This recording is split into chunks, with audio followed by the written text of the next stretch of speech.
Hello everyone. Students, today we will discuss the chapter number 6. The name of the chapter is The Browning Version, written by Terence Rattigan for the students of class 11th. So before going through the explanation of the chapter, let us see about the writer. Sir Terence Marvin Rattigan, यानी ये इनका पूरा नाम है, full name है, who was a British dramatist, जो कि एक ब्रिटिश ड्रामाटिस्ट थे. He was one of England's most popular mid-20th century dramatists.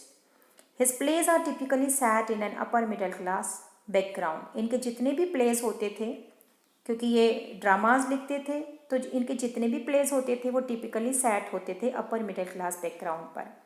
और इन्होंने जो प्लेस और ड्रामाज लिखे हैं उनमें कुछ नाम हैं: the Winslow boy, the Browning version, the deep blue sea and separate tables, among many others. और इनका जन्म हुआ था 10 जून 1911 को साउथ कैनिंगटन में, लंदन में, यूनाइटेड किंगडम. और he was died on 30 November 1977, Hamilton, Bermuda. Let us see what is in the chapter, The Browning Version. The play is an extract of Terence Rattigan's play, The Browning Version. So once again it is an extract. जैसे पहले वाला जो chapter था हिंदी को, वो भी extract था, तो ये भी एक एक्सट्रैक्ट है जो कि प्ले में से लिया गया है, एक नाटक में से लिया गया है. और उस नाटक को किसने लिखा था? टेरेंस रेटिगन्स ने लिखा था इस प्ले को भी. और ये जो बुक थी उसका नाम भी क्या था? The Browning version. तो ब्राउनिंग वर्जन जो बुक है उसी का एक एक्सट्रैक्ट है जो कि टेरेंस रेटिगन के द्वारा ही लिखा गया. It is a one act play set in a school. और ये एक वन एक्ट प्ले है और ये जो सीन है वो एक स्कूल में सेट है. Let us see the characters of the chapter. How many characters are there in the chapter? Number 1 character आता है आपका टैप्लो का, जो कि 16 साल का एक लड़का है और एक्स्ट्रा काम करने के लिए अपने टीचर मिस्टर क्रॉकर हैरिस के पास आता है. But the latter has not yet arrived. लेकिन जो टीचर हैं वो अभी स्कूल में नहीं आए हैं. तो ये एक क्या है? ये नाटक में हो रहा है कि वो अभी नहीं आए हैं. सेकंड कैरेक्टर इज फ्रैंक, जो कि यंग टीचर हैं, कम उम्र का है. Third character Mr Crocker Harris का, जो कि एक middle aged head school master है और बहुत ही स्ट्रिक्ट है, डिसिप्लिन्ड है, रूल्स को फॉलो करते हैं. And the last character is Mrs Crocker Harris. इस चैप्टर में एक्चुअली ये वाइफ है मिस्टर क्रॉकर हैरिस की और इनका नाम है Millie. Let us see the background of the chapter. This is the story of a sincere and dedicated teacher. ये जो स्टोरी है, ये जो प्ले है, वो एक सिंसियर और डेडिकेटेड टीचर का है जिनका नाम है क्रॉकर हैरिस, जो कि बहुत ज़्यादा बहुत ऐसी चीज़ों को फेस करते हैं जिसमें टीचर्स जो हैं वो उनको क्रिटिसाइज़ करते रहते हैं, उनका मजाक उड़ाते रहते हैं, उनके बारे में बुरा कुछ बोलते रहते हैं. और ये जो टीचर हैं इनको बच्चे भी पसंद नहीं करते हैं क्योंकि he was a very strict teacher, disciplined teacher and principled also. Yet he manage to get a sort of respect. फिर भी इन्होंने अपनी एक इमेज बना रखी है, उन्हें रिस्पेक्ट मिलता है बच्चों से. और एक डर भी है बच्चों के अंदर कि टीचर का जो एक डर होता है वो इन बच्चों के अंदर है.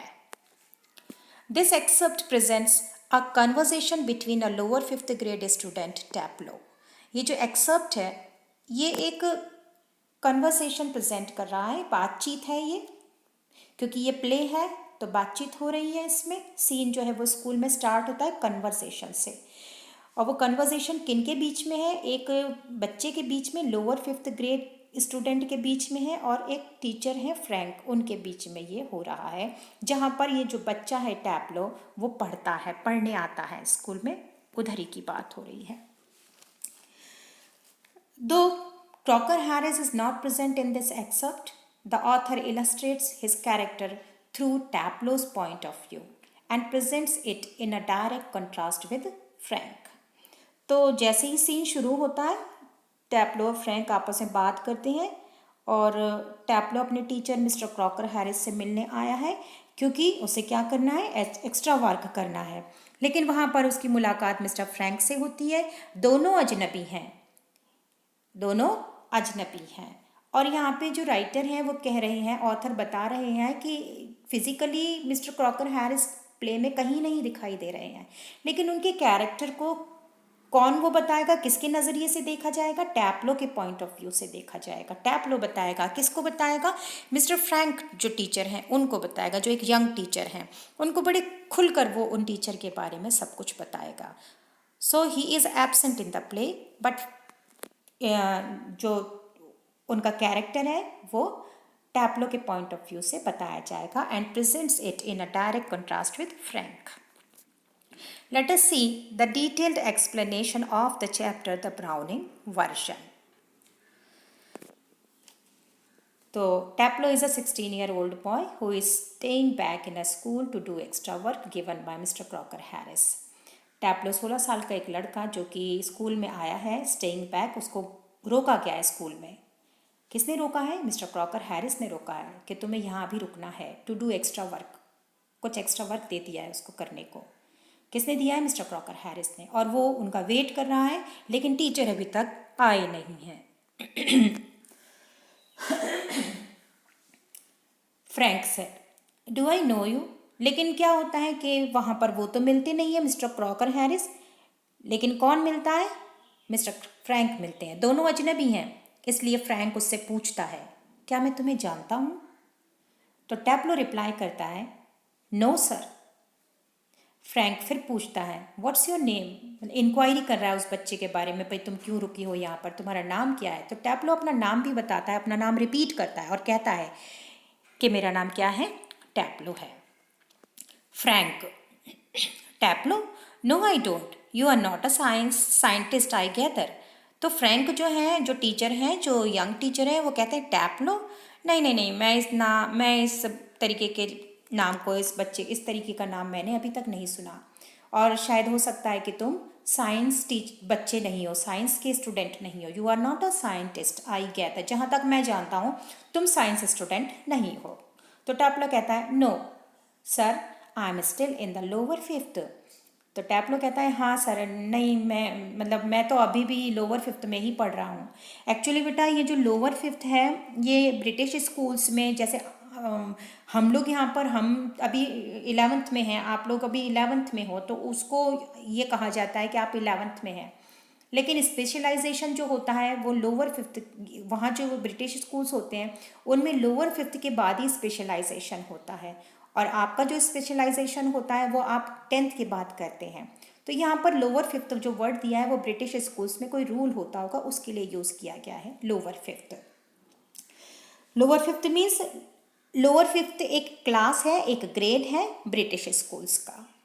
तो टैप्लो जवाब देता है, नहीं नहीं सर, मैं तो अभी लोअर फिफ्थ में हूँ, मैं कहाँ साइंस का स्टूडेंट हूँ, I can't specialise until next term, that's to say, बोले मैं अभी तक कहाँ स्पेशलाइज कर सकता हूँ, जब तक मैं नेक्स्ट टर्म में नहीं आ जाता हूँ। If I have got my remove all right, तो कब तक वो नहीं आ पाएगा? जब तक उसका जो रिमूव है, रिमूव मीन्स जैसे कि हमारे यहाँ डिस्टिंक्शन बोलते हैं अगर 80% से ज़्यादा आते हैं, ऐसे ही रिमूव एक ग्रेड है मार्क्स की डिवीजन के लिए, तो उसी को कहा जाता है रिमूव, या फिर रिजल्ट कह लो उसको। तो वो कह रहा है, सर जब तक मुझे मेरे मार्क्स के बारे में पता नहीं चल जाएगा कि मेरे कितने अच्छे मार्क्स आए हैं, ऑल राइट, यानी अच्छे नंबर जब तक मेरे नहीं आ जाते तब तक मैं स्पेशलाइज भी नहीं कर पाऊँगा। अभी तो मैं लोअर फिफ्थ में हूँ, जब मुझे पता चल जाएगा तभी मैं स्पेशलाइज कर पाऊँगा। Don't you know if you have got your remove?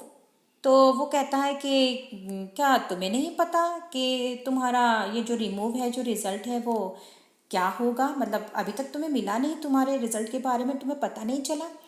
तो टैप्लो रिप्लाई करता है, नहीं sir, Mr Crocker Harris doesn't tell us the results like the other masters. वो बताता है टैप्लो, बड़ा अजीब सा मुँह बनाकर कहता है कि नहीं सर, मिस्टर क्रॉकर हैरिस जो है ना वो नहीं बताते हैं रिजल्ट, जैसे और दूसरे मास्टर्स बता देते हैं वैसे ये वो ऐसा नहीं करते हैं, कि वो तो बड़े ही स्ट्रिक्ट टीचर हैं। फ्रैंक फिर पूछते हैं, क्यों? तो टैप्लो जवाब देता है, well you know what he is like sir आप तो जानते ही हैं कि वो किस तरीके के टीचर हैं। अब फ्रैंक जो है वो बोलता है, I believe there is a rule that form result should only be announced by the head master on the last day of term. तो अब ये साल का आखिरी दिन है और यहाँ पे बच्चे को रोका गया है। तो फ्रैंक कह रहे हैं और दूसरे दिन रिजल्ट को डिक्लेयर होना है, यानी एक दिन पहले वो बच्चे को सर ने कहा है रुकने को, एक्स्ट्रा वर्क वो कर रहा है और दूसरे दिन रिजल्ट डिक्लेयर होने वाला, लास्ट डे होगा सेशन का। तो फ्रैंक जो है वो टीचर को कहते हैं, I believe there is a rule that form result should only be announced by the head master on the last day of term.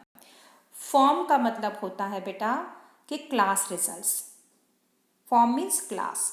तो फ्रैंक टीचर कहते हैं हाँ, जहाँ तक मैं जानता हूँ कि ये रूल है कि जो क्लास रिजल्ट्स होते हैं वो तो अनाउंस किए जाते हैं हेड मास्टर के द्वारा ही on the last day of term, यानी सेशन के एंडिंग का जो लास्ट डे होता है तब अनाउंस किए जाते हैं।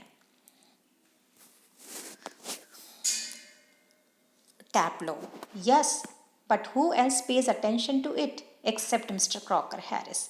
तो टैप्लो जो है वो सर को बताता है, मिस्टर फ्रैंक को, हाँ सर, लेकिन कौन इन चीज़ों पर ध्यान देता है सर सिवाय मिस्टर क्रॉकर हैरिस के। मिस्टर क्रॉकर हैरिस ही ऐसे हैं जो रिजल्ट नहीं बताते हैं, बाकी टीचर्स तो रिजल्ट फिर भी बता देते हैं थोड़ा बहुत हमको। उसके बाद फ्रैंक टीचर बोलते हैं, आई डोंट, आई एडमिट, हाँ कह रहे हाँ मैं मानता हूँ इस चीज़ को, बट दैट्स नो क्राइटेरियन, लेकिन इसके लिए कोई क्राइटेरिया थोड़ी है कि हाँ भाई रिजल्ट ऐसे ही बताना चाहिए। So you have got to wait until tomorrow, तो तुम्हें कल तक अब वेट करना पड़ेगा तुम्हारे रिजल्ट के लिए, to know your fate, fate यानी तुम्हारे रिजल्ट के लिए, तुम्हारे कितने मार्क्स आए हैं उसके लिए तुम्हें अभी कल तक इंतज़ार करना पड़ेगा। तो टैप्ला कहता है हाँ सर मुझे तो इंतज़ार करना ही पड़ेगा। फ्रैंक फिर पूछते हैं उससे, supposing the answer is favourable what then, मान लो तो आंसर मतलब तुम्हारा जो रिजल्ट है वो फेवरेबल आता है, मतलब अच्छा रिजल्ट आता है, गुड रिजल्ट आता है, तो तुम क्या करोगे, क्या चुनोगे। तो टैप्लो कहता है ओ साइंस सर ऑफ कोर्स। तो टैप्लो कहता है सर मैं तो साइंस लूँगा पक्का। तो फ्रैंक बड़े दुखी हो जाते हैं जब वो बच्चा कहता है कि साइंस लेगा ये बच्चा, तो दुखी होकर कहते हैं we get all the slackers. Slackers means जो कामचोर बच्चे होते हैं, कामचोर लोग जो होते हैं, जो कुछ काम नहीं करना चाहते हैं, उन्हीं को कहा जाता है स्लैकर्स। तो टीचर बड़े दुखी हो जाते हैं, अरे जितने भी बच्चे हमारे साइंस स्ट्रीम में आते हैं सारे स्लैकर्स ही होते हैं, सारे कामचोर ही होते हैं। तो जिस पर टैप्लो का जो जवाब है वो बड़ा प्रोटेस्ट होकर वो कहता है, I am extremely interested in science sir. नहीं सर मैं तो एक्सट्रीमली इंटरेस्टेड हूँ, मुझे बहुत ज़्यादा इंटरेस्ट है साइंस में सर। तो टीचर कहता है Frank, are you, I am not. हाँ कहता है लेकिन मुझे कोई इंटरेस्ट नहीं है साइंस में, नॉट एट लीस्ट, बोले नहीं मतलब at least in the science I have to teach, मतलब उस साइंस में तो नहीं है जो मैं पढ़ाता हूँ, मुझे उस साइंस में कोई इंटरेस्ट नहीं है, क्योंकि बच्चे जो हैं वो स्लैकर्स होते हैं, कामचोर होते हैं। Taplow said, well anyway sir it is a good deal more exciting than this muck, muck यानी फालतू चीज़, यूजलेस जिसे हम कहते हैं। As you can see the meaning here, useless which is of no good or use. तो Taplow कहता है well हाँ ठीक है सर एनीवे, लेकिन सर इससे तो अच्छा ही है, यानी जो मैं आर्ट्स स्ट्रीम पढ़ रहा हूँ, आर्ट्स स्ट्रीम में जो सब्जेक्ट मुझको ये मिस्टर क्रॉकर हैरिस पढ़ा रहे हैं उनसे तो बहुत ही एक्साइटिंग है इस मक से, जो यूज़लेस चीज़ मैं पढ़ रहा हूँ। एक बुक है जिसको वो इंडिकेट करता है और उसकी तरफ इशारा करके कहता है सर इस मक से तो अच्छा ही है साइंस, मतलब इस मक ये बेकार सी जो बुक जो मैं पढ़ रहा हूँ उससे तो अच्छा ही है। Frank said what is this मक। तो फ्रैंक जो है वो कहते हैं क्या ये मक क्या चीज़ है। टैप्लो कहता है एस्केलस सर द एगमेम्नन।